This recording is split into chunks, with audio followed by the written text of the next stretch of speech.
and you see all kinds of shooting stars, meteors. It's just like a complete meteor shower up there. Like the elevation was 7,200 feet, no exaggeration.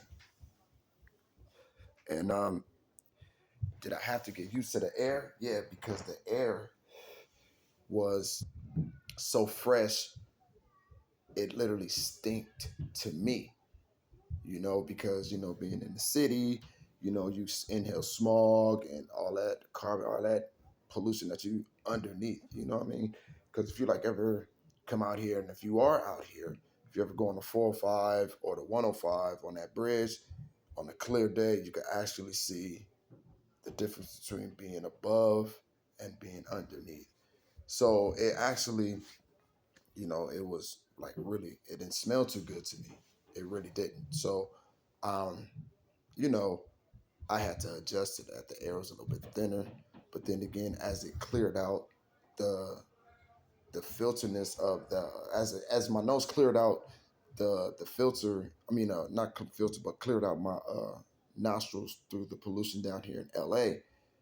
When I actually got to smell the air, it's like you take your best water, the best water that you drink, and you put it in a freezer, and then you take it out and put it in the refrigerator and just let the ice just come to water, and you drink it and you get that crisp, that refreshing flavor of water. That's how that air smelled out there at Lake Eleanor. I mean, it was just ridiculous.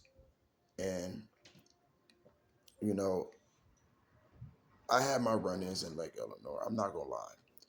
So we was out there for a week. I'm saying, for 8 days. And at one point in time, we was eating outside. We had the park ranger and all that good stuff. And you know, I was eating. I had the biggest steak because I was hungry that day. Because I didn't take. I took a lunch, but I was hungry. But what I'm saying, I cooked it. Yeah, I did. So I had the biggest steak there. So we all sitting around the campfire. Okay, and we sitting up there talking about our background, where we from, and all this stuff, what we do, and how we like it out here, the experience, and all that good stuff. So it comes down to me, right? So I tell them, my name is Jay. You know what I'm saying? They call me Speedy because I'm fast. Anybody want to race, we can do it right now. So all of a sudden, I hear this, chip, chip, chip, chip, chip. And so I see these mosquitoes about this big flying in front of me, getting burnt by the fire. So I'm like, all right, I ain't paying it no mind. So as I'm speaking, telling them about my background and all that good stuff, I see something swoop in front of me. So I'm like, whoa, what was that? You know what I mean? I thought it was a bird. So everybody got quiet. So I'm like, what the fuck y'all quiet for? And they was like, well, you thought it was a bird, right? I said, yeah. It was like, it wasn't a bird. So I was like, what the fuck was it? You know what I mean? So they didn't tell me. So I'm like, okay, whatever, it is what it is. I got my Pulaski and all that stuff, had it on my lap. So as I'm talking, I'm telling you, too, when I say the biggest bat fell in my plate and looked at me and started screaming, and when I said I start screaming too, I must have picked that plate up. I threw it through that bat. I don't know where that bat went. I don't know if it went in the fire. I don't know if it went in the lake. I don't know where it went. But I'm telling you, I threw that plate so fast, so quick, and I ran so fast, and I I was done. I was gone. And I never ate outside again. Never. Every time I ate inside the CCV. That's how petrified I was about that. And that was only the second time we went out there because we were supposed to go station there 3 times on our trip. You know what I'm saying? So, but when we stationed there, but when that bat flew in my plate, man, oh yeah, I was mad because why? I couldn't eat nothing else until the next morning. I was hot. I was hungry. I was tired. I was frustrated. But I ended up eating something though. You know what I'm saying? But that was a crazy experience out there. Then there was another experience when I was in Frog Creek, and I was taking a cold bath. And believe me when I say the water was cold, the water was extremely cold.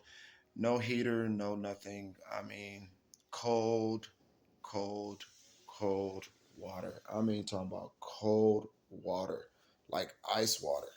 And the sun is out. Like, it's no way the sun is heating up that water. That's how cold that water is. So I'm taking a little bird bath or whatever, and I hear something go, and I'm like, oh shit, here we go. So I grab my Pulaski. I never went nowhere without my Pulaski. My Pulaski is like a little axe. You know what I'm saying? It could cut trees, and it also can dig. So it was shaped like this, like a half of a C, and on the back end, it was like, I don't know how to explain it. It was something like this, but it came down as so, and I had to handle and all that stuff. Always stay sharp. So I grabbed my Pulaski. So I'm looking, and I'm looking at something that's looking at me. So I'm looking, I'm like, what the fuck is this coming over here? And I said, I hope it's not a bear. And I had my whistle in my mouth and all that stuff. So out of nowhere comes a white-tailed deer. It was probably like maybe 12, 13 years old, I would say. So it was a little dope little fella. You know what I'm saying? It was dope. He was dope as hell. So he came up there and then he was eating some grass. And he was, so I said, that shit must be good, bro. I be like, you are tearing that shit up. So then he turned around and, you know, my black ass, I go chasing after him. And let me tell you, Jordan, yeah, you got hops, bro. I get that to you. But when I say that deer took like 3 stops, I mean, not 3 stops, but 3 hops, and he was gone, yeah, he was gone. And I was like, wow. And I ran past the camp so fast, they was like, damn, was you trying to chase that deer? I said, yeah. I said, I really was. I was like, all we heard was, tuk, tuk, tuk. And I said, did you see him fly by here? They were like, yeah, we seen him fly by here, and then we seen you run by here too. And they said, by the time you got here, he was already across the way. And then when I got over there and I looked at him, I happened to see him over there smiling, just, and then he turned around and smashed off. And I thought that was a very great experience that I encountered with wildlife. And another time we was in, where was we at? I think we was in White Wolf.